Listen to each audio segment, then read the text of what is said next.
Nós vamos conversar com o economista do Diese na subseção da FUP, a Federação Única dos Petroleiros, Clovelmar Cararini. Bom dia, Clovelmar. Bom dia, Glauco. Bom dia a todos.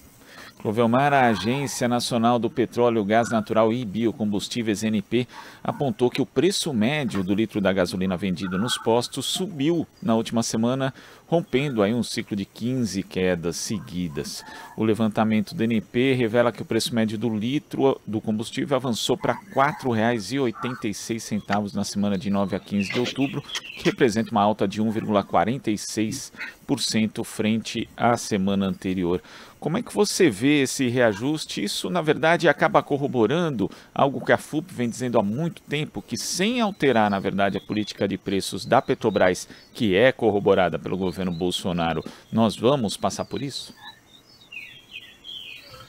Perfeito, Glauco, a sua pergunta e a sua questão inicial. Assim, primeiro ponto é esse. A gente vem falando dos efeitos da implementação dessa política de preço que a Petrobras criou em 2016 e que vem utilizando até esse momento, né? Então, é fundamental começar uma conversa sobre preço de combustíveis pensando na principal empresa estatal brasileira que produz petróleo, que produz refinados e que pratica preços acompanhando a variação dos preços internacionais. Esse é o principal ponto para a gente entender onde a gente está, né?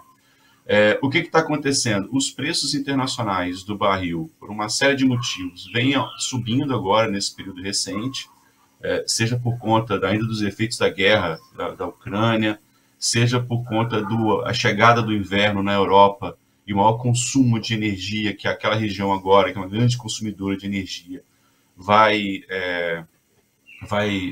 acontecer, vai precisar de mais energia. Há todo um processo em que os países produtores de petróleo, a OPEP, num processo de redução da oferta de petróleo e, por outro lado, o aumento do consumo do petróleo. Ou seja, o preço do barril vai subindo lá fora e como a gente aqui está seguindo essa política de preços, o preço aqui também tende a subir.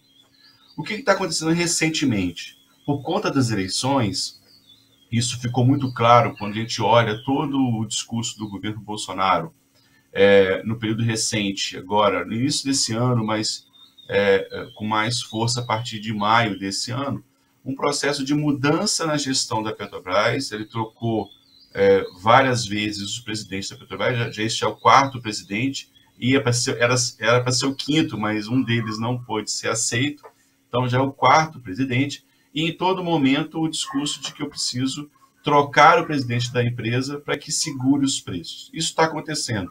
A Petrobras está segurando os preços nas refinarias, mas, e aí chega ao ponto que você falou, mas a gente percebe agora um aumento dos preços nos postos, né, direto ao consumidor. E aí, para responder, eu acho que dado esse cenário, a gente tem que pensar que está acontecendo duas coisas. Primeiro, os postos de combustível, ou as empresas, né, antes dos postos, as chamadas distribuidoras de combustível, aquelas que compram da refinaria e vendem nos postos, um desses dois setores está aumentando os preços agora, na expectativa de que o preço vá subir pós-eleições. Então, o cenário as distribuidoras ou os postos de combustíveis já estão repassando os preços, aumento dos preços, mesmo enquanto na refinaria não sobe, nas refinarias da Petrobras. Esse é um cenário.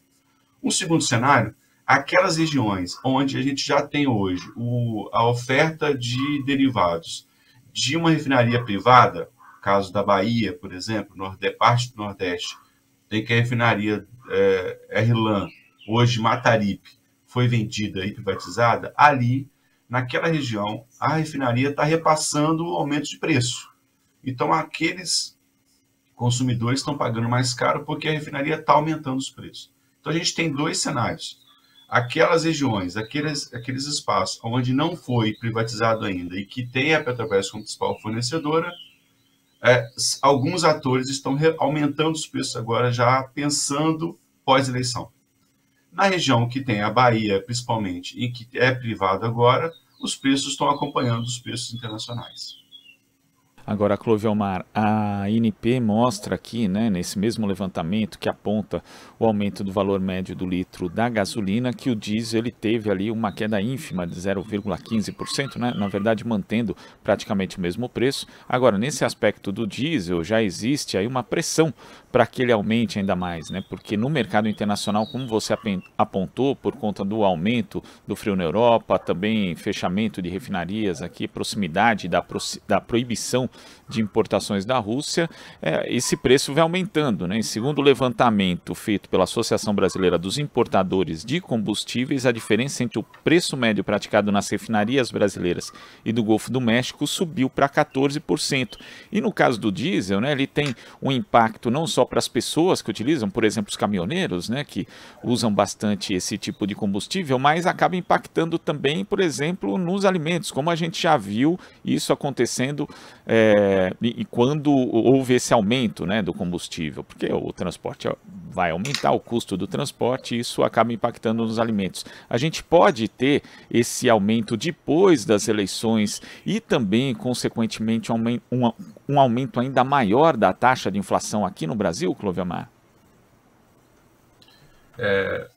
Glauco, deixa eu separar a sua pergunta em dois momentos, né, para tentar ajudar. Primeiro, eu estava falando de um formato mais geral dos preços, agora você trouxe o elemento diesel, que acho que é importante. Assim, o diesel tem uma diferença em relação à gasolina, por exemplo, porque a gasolina a gente tem praticamente a nossa autossuficiência. O Brasil tem, no seu parque de refino, uma capacidade de produzir o que a gente consome de gasolina. A gente importa muito pouco e exporta muito pouco gasolina. Então a gente tem, de certa maneira, controlado. Caso do diesel, não. A gente precisaria de mais uma ou duas refinarias para aumentar nossa produção de diesel, para a gente não ter para não ter essa dependência internacional. O Brasil, mais ou menos, precisa importar 30%, de 25% a 30% de diesel. Então a gente tem um problema, no caso do diesel, que, há uma pressão internacional por aumento do consumo do diesel, e a gente vai pagar mais caro nessa importação de diesel, porque a gente não produz essa parte. Esse é o primeiro elemento. O segundo elemento ainda é a política de preço, porque por mais que a gente produza 70% do diesel, esses 70% tem o preço dos 30% importados, né? Percebe? Então a gente tem um efeito ruim, perverso nessa política de preço também, que segura o preço para cima. No caso do diesel, chamar a atenção que os impostos já foram reduzidos lá atrás. O governo o efeito da redução do ICMS não chegou diretamente ao diesel, porque já tinha subsídio no diesel, no caso dos impostos. E o que está acontecendo no caso do diesel é isso, né? Os postos ou as distribuidoras estão aumentando o preço, já especulando pós-eleições. Além disso, chamar a atenção, Glauco, para uma coisa muito importante. A refinaria, a gente está percebendo que o Brasil aumentou a sua produção de diesel agora nas refinarias. O Nordeste aumentou muito a produção de diesel no Nordeste. A gente tem lá duas refinarias importantes, que é a Abreu e Lima, que está sendo privatizada, ainda não foi, mas ela tem uma grande produção de diesel. E a refinaria de Mataripe, que eu citei, que é privatizada, aumentou muito a sua produção de diesel. E a gente percebeu que também aumentou muito a exportação de diesel. O Brasil está aumentando a sua exportação de diesel. A gente acha que a refinaria privada, como o preço aqui está mais baixo do diesel do que lá fora, a refinaria privada está vendendo, está exportando diesel para fora do Brasil. No momento que a gente vai precisar de diesel, porque lá fora está mais caro, né? Então, chamar a atenção para esse elemento do diesel, que é fundamental, porque o preço do diesel ele chega no caminhão que vai transportar as coisas, ele chega no trator, nas máquinas agrícolas que vai produzir os alimentos, ele impacta no transporte urbano de pessoas, ônibus e por aí vai. Ou seja, o preço do diesel ele é um grande problema para a gente porque se espalha nos outros preços da economia. Então, a gente está percebendo com muita atenção e com muita preocupação esse movimento de possível aumento dos preços, e tem grande chance dos preços do diesel voltar a subir forte no Brasil pós-eleições, em qualquer cenário, seja Lula ou o Bolsonaro vencendo. como a gestão do governo Bolsonaro vai até 31 de dezembro, tem grande chance dos preços subirem pós-eleição, né? 1º de novembro, a partir daí os preços devem voltar a subir. Esse é o cenário. Por quê? Porque há essa pressão internacional e como a Petrobras tem uma política de preços que acompanha os preços internacionais, vai subir também aqui. Então, a gente tem essa preocupação, sim, e tem um outro efeito, que é a preocupação em relação à inflação, que você citou muito bem. Os preços no Brasil têm um vínculo muito grande com os preços dos derivados, e o preço do diesel é fundamental, e se ele sobe, isso vai se espalhar. Isso chamar a atenção para um momento em que, desse ano, olhando a inflação, a gente percebeu o pico da inflação, a subida dela por conta dos combustíveis. A queda também acontece por conta dos combustíveis, mas não chega diretamente na queda em relação aos alimentos. No mês passado, apresentou uma pequena queda também com relação aos alimentos, mas tem muito a ver com uma redução da demanda que a gente também vem percebendo por conta desses preços altos. Então, a gente tem assim, essa preocupação. Agora, Clovelmar, você toca um ponto importante, que é essa possibilidade, né, muito concreta, muito real de aumento dos combustíveis pós-eleição, porque a Petrobras está segurando os preços, mas quando você cita o exemplo da refinaria de Mataripe, né, a refinaria que foi privatizada nesse governo, inclusive, eu peguei os dados aqui, ela elevou o preço da gasolina no último sábado em 2%, o diesel S10 foi aumentado em 8,9%, e no sábado anterior, a empresa já havia aumentado os preços em 9,7% e 11,3% respectivamente. E esse é outro ponto de atenção que as pessoas precisam ter em mente, né? Porque esse governo, se reeleito, ele provavelmente vai privatizar ainda mais o parque de refino que hoje é controlado em sua maior parte pela Petrobras. Então, o padrão vai ser esse aqui da refinaria de Mataripe, né? Algo totalmente descolado de qualquer política de governo. Então, ainda que se altere a política de preço da Petrobras no futuro, não vai ter mais qualquer tipo de controle, por exemplo, com refinarias privadas como a de Mataripe. Então esse risco do desmonte do nosso parque de refino e também da própria Petrobras é algo que as pessoas precisam estar atentas, Clovelmar? Sem dúvida nenhuma. A gente tem 10 dias para tomar uma decisão fundamental e estratégica para o país, para esse setor de energia, de petróleo e para o país. A gente já está falando aqui há um bom tempo a importância que tem esse setor no mundo todo, né? O mundo todo depende ainda, no capitalismo, depende ainda do petróleo e dos seus derivados. O Brasil também precisa, é importante demais ter esse setor, e é importante demais ter esse setor na mão do Estado. É o Estado, o governo, é a União que deve controlar as políticas, né, em relação a esse setor de energia. Entre vários fatores, um deles é a questão dos preços que a gente acabou de falar aqui em relação à inflação. Se você descontrola, você joga a decisão estratégica dos preços em relação ao setor privado. E aí você toca nos dois pontos centrais, né? A gente precisa rever essa política de preço, né? Há uma proposta, colocada pelo governo Bolsonaro é uma proposta de intensificar e manter essa política de preços, né? Além disso, um processo de privatização de mais refinarias e de mais setores da Petrobras, retirando, inclusive, a própria Petrobras, né, sendo privatizada, assim como fez com a Eletrobras. E, por outro lado, em 10 dias, essa escolha, muito difícil, por outro lado, uma outra política que tá tentando rever essa política de preço, levar em consideração outros fatores para além do preço internacional, e, além disso, estancar esse processo de venda de empresas públicas, estatais, no caso, rever completamente a possibilidade de privatizar a Petrobras, de continuar no processo de venda de 7 ou 6 refinarias ainda estão sendo vendidas e, possivelmente, no futuro, ainda rever esse processo das refinarias que já foram vendidas. Ou seja, a gente tem 10 dias para fazer uma escolha, que eu acho que é uma escolha fácil de ser feita, se você tem uma preocupação com os efeitos da saída do Estado, os efeitos de colocar na mão da iniciativa privada setores estratégicos e que impactam diretamente a minha vida, a sua vida, a vida das pessoas que estão aqui assistindo ou ouvindo a gente. E aí a gente tem que fazer essa escolha agora, e eu acho que é fundamental a gente ter isso em mente e fazer a escolha certa lá no dia 30. E só para a gente concluir, Clovelmar, inclusive a gente pede aqui, né, tem muitos comentários no chat a respeito dos preços dos combustíveis, né, porque isso impacta na vida das pessoas agora e vai impactar também depois das eleições. É importante, inclusive, que o pessoal acompanha o Jornal Brasil Atual, depois difunda essas informações. Mas tem outra coisa relacionada ao futuro também que a gente não pode esquecer, Clovelmar, que é a questão da transição energética, que simplesmente foi esquecida e é fundamental para a preservação do meio ambiente e para o futuro mesmo do país, que pode estar integrado a outras nações ou simplesmente daqui a um tempo ser excluído. E esse é outro ponto que também precisa ser observado pelas pessoas na hora de escolher, por exemplo, quem propõe uma transição energética e quem não propõe, Clovelmar.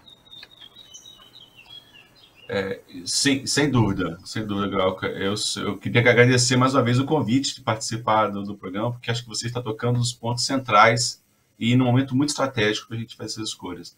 O caso da transição energética, a gente tem que ter em mente o seguinte: o mundo vem num processo, né, e aí não só o Brasil, mas o mundo todo, um processo de mudança em relação à sua matriz energética. A gente precisa de uma matriz energética mais limpa. A gente precisa reduzir as emissões de gases, efeito estufa. A gente está olhando aqui, e é esse efeito direto. Assim, eu estou falando de um estado, Rio de Janeiro, que tem uma cidade, por exemplo, Petrópolis, que acabou de passar no início desse ano, e a gente está muito preocupado de novo agora no início do próximo ano, passou por uma catástrofe imensa, várias mortes, por conta desses efeitos, dessas mudanças do clima. O mundo está aquecendo, a gente tem uma série de problemas, isso é consenso, claro, menos para aqueles negacionistas que acham que o mundo não está aquecendo. Então é até fundamental, clareza, que o mundo está aquecendo e precisa mudar. Essa mudança em relação à matriz energética já está acontecendo em vários países do mundo, na Europa com mais força, os americanos agora também voltaram, estão colocando com a gestão Biden um processo de transição também energética. O Brasil também começou a discutir isso. E a gente sente falta de um controle, de uma estratégia, de uma política pública clara do governo brasileiro em relação a isso. O governo brasileiro não acredita que o planeta está aquecendo. O governo brasileiro não quer participar do debate em relação às mudanças, né, climáticas e às mudanças energéticas que estão acontecendo e está jogando todo o peso dessa escolha estratégica na mão, novamente, das empresas privadas. A Petrobras, que é uma empresa fundamental e que tinha um projeto de empresa de energia, era uma empresa que vinha fazendo esse processo de transição, reduzindo, né, na verdade, aumentando a sua produção de petróleo, mas destinando recursos para a produção de outras fontes de energia, saiu completamente, pós-golpe de 2016, saiu completamente dessa estratégia e agora ficou apenas com a produção de petróleo. A Petrobras saiu do biodiesel, saiu da geração de energia eólica, saiu da geração de energia de outras fontes de energia que não a energia do petróleo. E está colocando completamente essa decisão na mão das empresas privadas. Por fim, um outro elemento fundamental que a gente também vem discutindo, e aqui nesse espaço, acho que vale a pena falar também para o movimento sindical, a gente também vem num processo no Diese discutindo isso, num processo em que a gente está sentindo falta de uma maior presença do movimento sindical nesse debate. Os trabalhadores não estão, do setor de energia e de outros setores, não estão participando do debate em relação à transição energética. Essa mudança, né, da matriz energética brasileira, do mundo, mas do Brasil principalmente, traz efeitos, impacto direto para os trabalhadores desses setores, mas para além desse, de outros setores que virão, e a gente precisa ter espaços para que esses trabalhadores também possam participar. A proposta de governo do atual governo Bolsonaro na sua reeleição não tem uma linha sobre esse ponto, não trata disso, e fica claro para a gente que é a continuidade do que está acontecendo, e também jogo completamente jogado, né, a partir das empresas privadas.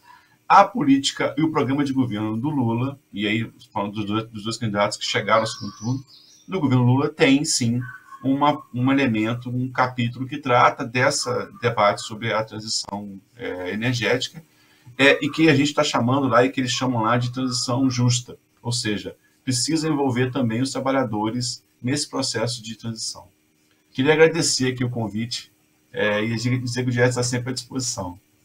Clovelmar, a gente que agradece demais as suas informações aqui no Jornal Brasil Atual. Tenho certeza que quem acompanha aqui o nosso programa está muito mais bem informado e pode, inclusive, ajudar a disseminar informações que são verdadeiras a respeito da situação do país no que diz respeito aos combustíveis. Clovelmar, muito obrigado e até a próxima. Abraço, muito obrigado. Abraço a todos. Abraço. Tchau. Conversamos aqui com o economista do DIEESE na subseção da FUP, a Federação Única dos Petroleiros, Clovelmar Cararini. Estamos apresentando Jornal Brasil Atual. As notícias que os outros não dão.